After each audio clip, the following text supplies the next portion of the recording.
د مهمو خبرونو سرټکي. په استانبول کې د افغانستان پاکستان د بهرنیو چارو د وزیرانو کتنه.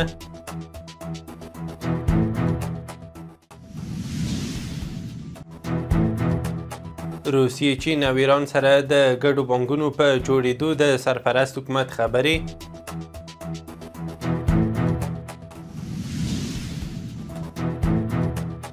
په فراه کې په شخصي لګښت د جوړ شوي روغتیايي مرکز ګټې اخیستنې ته سپارل.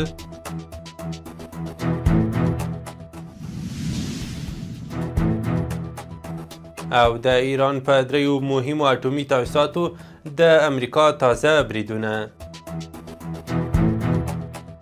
د واک تلویزیون درنو لیدونکو سلام، وخت مو بخیر. نن یکشنبه د چنګاښ دوهمه. اوس هم بشپړ خبرونه. د بهرنیو چارو سرپرست وزیر مولوي امیرخان متقي په استانبول کې د پاکستان د بهرنیو چارو له وزیر اسحاق ډار سره لیدلي دي. په دې کتنه کې دواړو لورو د دوه اړخیزو اړیکو، سیمه ییزو پروژو، سوداګرۍ او ترانزیت پر پراختیا خبرې کړي دي. همداراز دواړو خواوو د افغانستان، پاکستان او چین ترمنځ د درې اړخیزو خبرو اترو په راتلونکې غونډه هم بحث کړی چې ټاکل شوی په نږدې راتلونکي کې په کابل کې ترسره شي. د اقتصاد وزارت مسلکي مرستیال عبداللطیف نظري ویلي چې د بانکي بندیزونو او پر ډالرو د اتکا کمولو په موخه سرپرست حکومت له روسیې، چین او ایران سره د ګډو بانکونو د جوړېدو خبرې پیل کړي دي. نوموړي دا هڅه د اقتصادي فشارونو د کمولو او د نړیوالو تعاملاتو د پراخېدو لپاره مهمه بللې ده. نظري زیاتوي چې افغانستان چمتو دی د اقتصاد محوره سیاست له لارې د سیمې د اقتصادي بیا رغونې په بهیر کې فعاله ونډه واخلي. د فراه په اناردري ولسوالۍ کې د یو کس په شخصي لګښت د 350,000 امریکایي ډالرو په لګښت یو روغتیايي مرکز جوړ او ګټې اخیستنې ته سپارل شوی دی. د دغه ولایت د عامې روغتیا رئیس میر صدام ویلي چې د دغه روغتیايي مرکز د جوړېدو چارې د 1.5 کال په موده کې بشپړې شوې چې د 6 نارینه او 4 ښځینه ډاکټرانو، امبولانس، زیږون، عمومي داخلي، ماشومانو نرسنګ، لابراتوار، فارمسي، اداري او استوګنې څانګو په درلودلو سره روغتیايي چوپړتیاوې وړاندې کوي. د غزني په جاغوري ولسوالۍ کې د خلکو په شخصي لګښت یوه ښوونځي ته د ودانۍ جوړولو چارې پیل شوې. د دغه ولایت د پوهنې ریاست مسؤلینو ویلي دغه ودانۍ به پر 2 جریبه ځمکه په 2 پوړونو کې جوړه شي چې 9 درسي خونې، یو تالار، کتابتون او نور اړین ملحقات به ولري چې په جوړېدو سره به د 300 زده کوونکو لپاره معیاري ښوونیز چاپیریال برابر شي. د فلایټ رادار 24 معلوماتو له مخې له هغه راهیسې چې اسرائیلو پر ایران بریدونه پیل کړي، د افغانستان له فضایي حریم څخه د عبوري الوتکو شمیر 5 برابره زیات شوی دی. د راپورونو له مخې دا شمیر چې مخکې ورځنی اوسط 50 الوتنې وو، اوس تر 280 رسېدلی دی. دا بدلون وروسته له هغې راغلی چې ډیری هوایي شرکتونو د امنیتي ګواښونو له امله د ایران له فضایي حریم څخه تیریدل بند کړي او خپلې الوتنې د افغانستان په فضا ترسره کوي. فلای دوبۍ هوایي شرکت په یوه لنډه خبرتیا کې ویلي چې سر له راتلونکي چهارشنبې د جون له 25مې به خپلې ورځنۍ الوتنې د دوبۍ کابل او کابل دوبۍ ترمنځ له 2 څخه 3 ته پورته کړي. فلای دوبۍ د کابل دوبۍ ترمنځ د الوتنو زیاتوالی د مسافرو ډیرښت ښودلی دی. په دې سره به د امارات او کابل ترمنځ د ورځنیو الوتنو شمیر 9 پروازونو ته ورسیږي. د ایران د بهرنیو چارو وزیر سید عباس عراقچي ویلي چې نن روسیې ته سفر کوي او ټاکل شوي سبا د دغه هیواد له ولسمشر ولادیمیر پوتین سره وګوري. هغه دا څرګندونې په استانبول کې یوې خبري غونډې ته کړې دي چې پکې د امریکا په وروستیو بریدونو نیوکه وکړه. عراقچي ویلي امریکا د ملګرو ملتونو د منشور اصول تر پښو لاندې کړي او پر ایران یې له برید سره له سرې کرښې پښه واړوله. د ایران د پوځ ویان د وعده صادق 3 عملیاتو د 20مې څپې د موخو اعلان وکړ او ویل چې د لومړي ځل لپاره د اسرائیلو پر وړاندې په نویو عملیاتو کې خیبر شکن بالاستیک توغندی وکارول شو. نوموړي چې په دې عملیاتو کې د بن ګورین هوایي ډګر، د اسرائیلو د بیولوژیکي څېړنو مرکز او بدیل کنترل او قمندې مرکزونه هدف ګرځول شوي دي.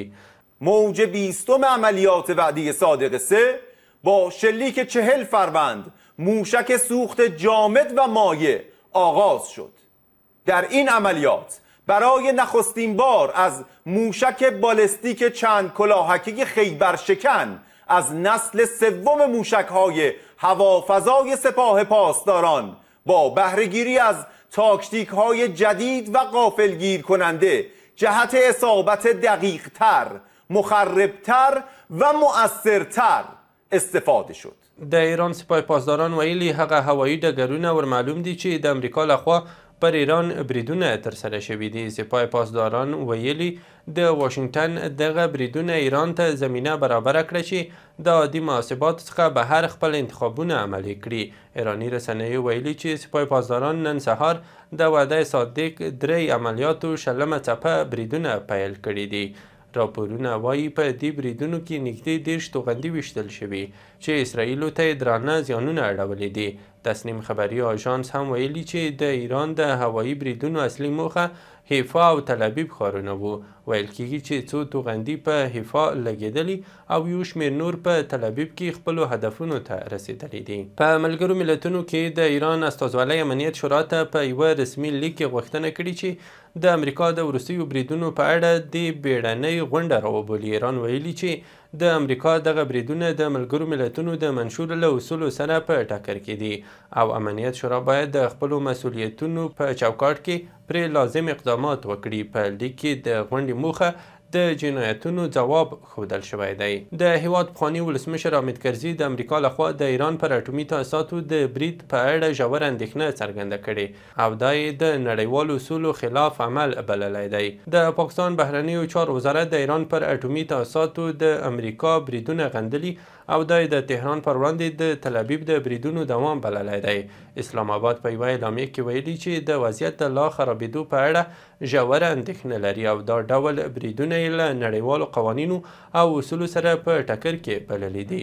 سعودي عربستان د ایران پر اټومي تاسیساتو د امریکا د برید په غبرګون کې ویلي نړیواله ټولنه باید د روان کړکېچ د پای ته رسیدو لپاره خپل سیاسي هڅې چټکې کړي. ریاض د امریکا د بریدونو په اړه اندېښنه ښودلې او ټینګار کړی چې باید د وضعیت د لا خرابېدو مخه ونیول شي. تر دې وړاندې د سعودي د بهرنیو چارو وزیر فیصل بن فرحان هم د ایران او نړیوالې ټولنې ترمنځ د خبرو بیا پیل غوښتنه کړې وه. د امریکا د کانګریس یو شمېر غړو پر ایران د امریکا د بریدونو په اړه سختې نیوکې کړې دي او دا اقدام یې د اساسي قانون خلاف ګڼلی دی.